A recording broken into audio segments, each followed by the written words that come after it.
Hi everyone, Dr. Amna Husain here, board certified pediatrician, board certified lactation consultant, and mom. Today's a very important episode and it's going to take you through how to pick a nanny or a daycare. Now, by no means may you walk away with this being like, yep, this is definitely going to be the choice that I pick, but it might help you really create a pros cons list and create a strategy about how you or your spouse is going to potentially make this decision.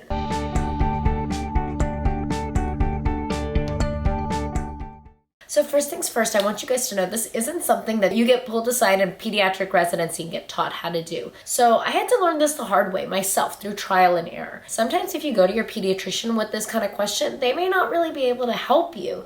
And that's really unfortunate because this is something that I really focus in with moms on at the 2-month well check, at the 3-month well check, because that's unfortunately in the US when typically maternity leave or time that a parent might take off after having the baby is completed or coming to an end, and you're thinking about how do I go back to work and who's going to take care of this baby. So daycare, let's start off with daycare first. Daycare is a great option if your hours of work are well defined and you feel very strongly about your child being in a group setting when it comes to childcare. Now, it's very important for me to emphasize to parents that there's no really rush to have children socialize. Your average baby.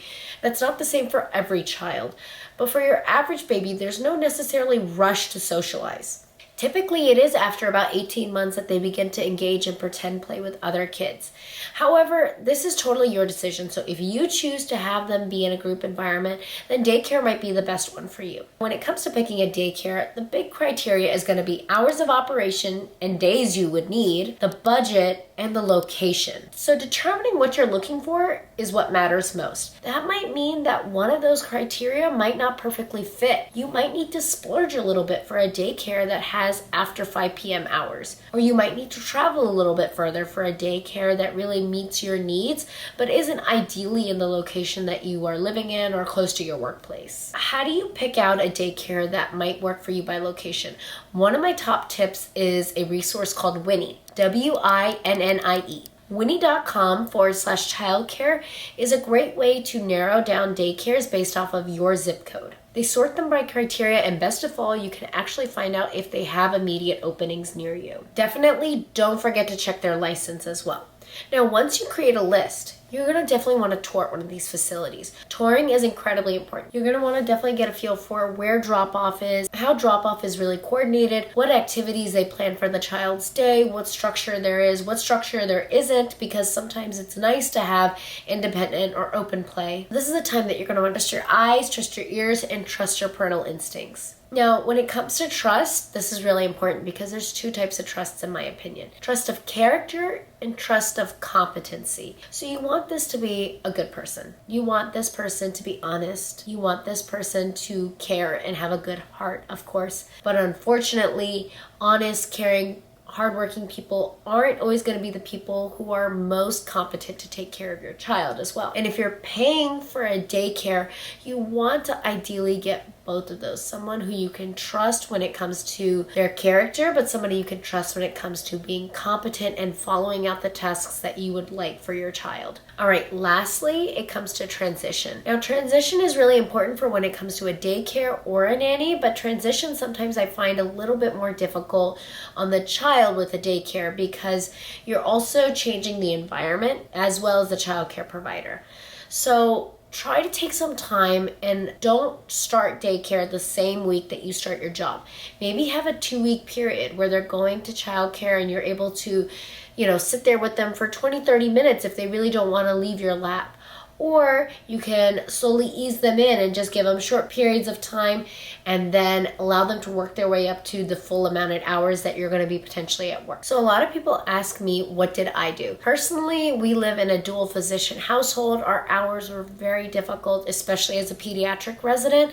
We went with a nanny because we needed somebody to come to our house. Sometimes we would have different schedules. Sometimes I'd be on night shifts. Sometimes Zane would have surgeries and need to be outside the door very early in the mornings. So a nanny worked best for us for in-home flexibility. But how do you go about finding a nanny? So asking for referrals is so important. Mommy Facebook groups might be an option, but care.com, Sitter City, Nanny Lane, these are all websites.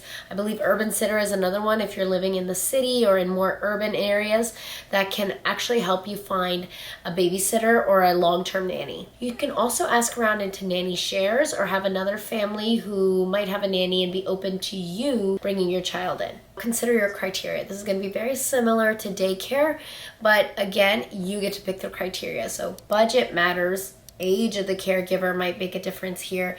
CPR certification, first aid certification, because these are all things that people have when they're working in a daycare, but you're bringing someone else into your home. So you really get to set the criteria. We are currently living in the COVID-19 pandemic, so perhaps vaccination status is something you never thought to ask about before, but you might be really curious about now. Maybe it's also important to you, do they have their own car? Because transport, they're going to want to be able to get from your home back to their home.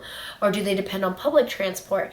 That might make a difference in terms of inclement weather as well. Another really important thing is you might tour a facility for a daycare, but in this case, you're going to want to interview a nanny. I recommend trying to interview them in a setting that's not your home, just for safety reasons, but also you want to actually get to view them on a more formal level. So you'll want to see their punctuality, how do they present themselves, how do they handle the questions you ask them. Now, when it comes to the questions, you're going to want to ask the right questions. Care.com has a great list of things that you can kind of go off of if you're not sure on what to ask your nanny, and that's actually where my husband and I turned, and I sort of like narrowed down the questions and made them a little bit more specific for what we needed. Things you can't really ask a nanny are, their age flat out. If they offer it to you, that's fine. And usually a lot of these profiles do allow you to list their age or give you an age range, but you can't ask them really their exact age if they don't offer it. Their religious views, their racial or ethnic background, about their medical history, these are things that are really kind of off topic. Again, if the nanny applicant offers that information to you, that's very different, but you shouldn't really be asking those questions as the interviewer. Okay, just like in the daycare, you're going to want to try to communicate and let them know what your needs are. I would like my child to do this XYZ. Your duties would include all of these items plus doing the baby's laundry. These are really important to get across to them early. You're also going to want to verify their references, confirm their certification. You're going to want to do a background check as well. Again, these are people that are coming into your home and taking care of your child, and these are the same things that a daycare would do before they hire someone. Now, lastly, we talked about trust being something that coincides with both daycares and nannies, but something that you might need when it comes to a nanny is a backup nanny.